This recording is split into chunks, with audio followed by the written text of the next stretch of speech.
This video made to fill the final assignment for the History of English Literature study.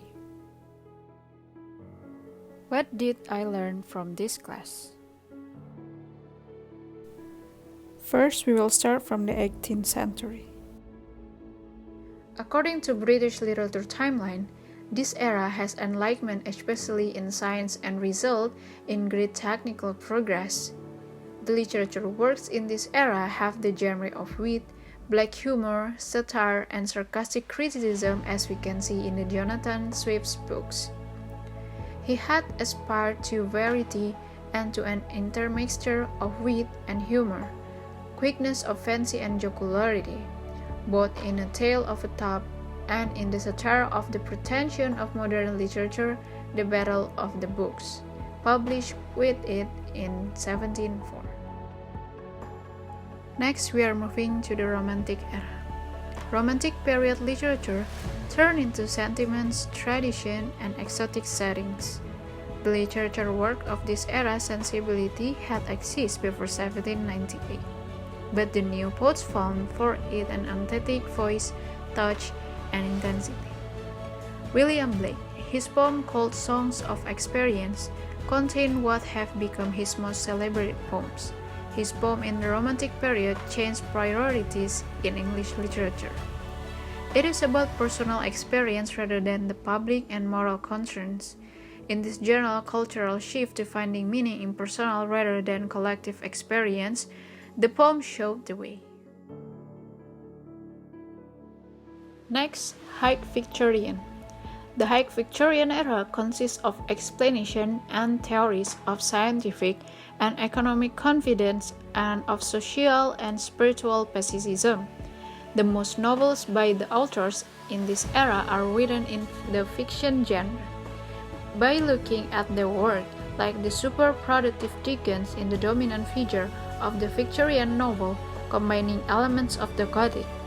His most delightful book may be David Copperfield, a lucid autobiographical fairy tale. A genre made serious by the Brontë sisters, Jane Eyre by Charlotte Brontë and Wuthering Heights by Emily Brontë, who were two of the most original novels of the day as they were very fresh and unconventional. The history of the late Victorian era. Later in the late Victorian century, social awareness and realism in the novel go hand in hand, as Oscar Wilde has to put it in his preface to The Picture of Dorian Gray. The 19th century dislike of realism is the rage of Caliban seeing his own face in a glass. And the history of Edwardian era. The most urgent political question of the Edwardian years was that of women's suffrage. The Women's Social and Political Union was formed in 1903.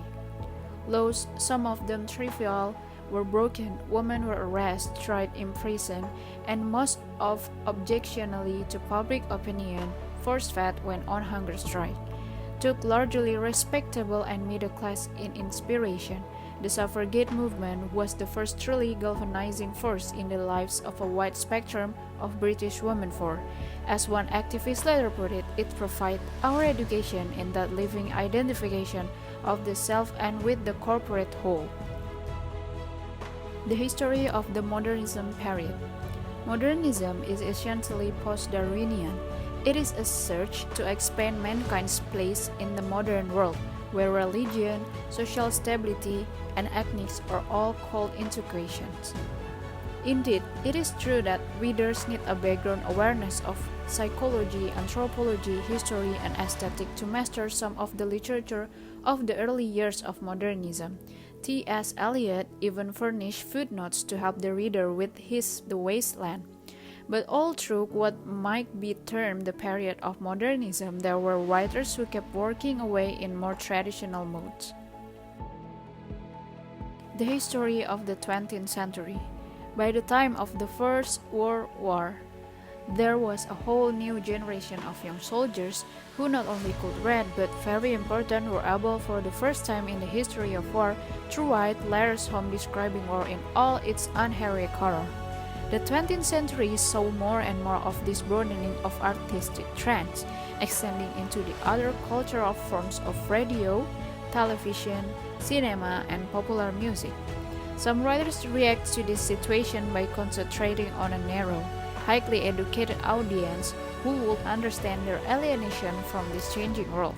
Thus, the avant-garde era in this reading began. The history of the 21st century. The defining event of the first part of the 21st century was the attack on American targets, including the Twin Towers in New York on September 11th. The attacks had a huge impact in imaginative response to it went through stages of shock, grief, anger, and assimilation. A novel by Christopher Brookmyre, published 2 days before the attacks happened, A Big Boy Did It and Ran Away, was and still is astonishingly presents both about the violence and about some of its roots and resonance. So, what was the lesson learned of this class? From the history of the English literature, I learned that there was a hard time from Britain, but that doesn't stop literary works in the century. Britain still creates outstanding writers of the time, and mostly for the theme is about their experiences that happened during every century. There was much more literature, more cultural production in general. And what is the next plan after joining this class? I will learn more about the history of literature, and I have a dream to see the real evidence of the history in England, like the British Museum in London. According to Wikipedia, it is a public institution dedicated to human history, art, and cultures, and there have been widely collected documents of human culture during the era of the British Empire. That's all for me. Thank you for watching.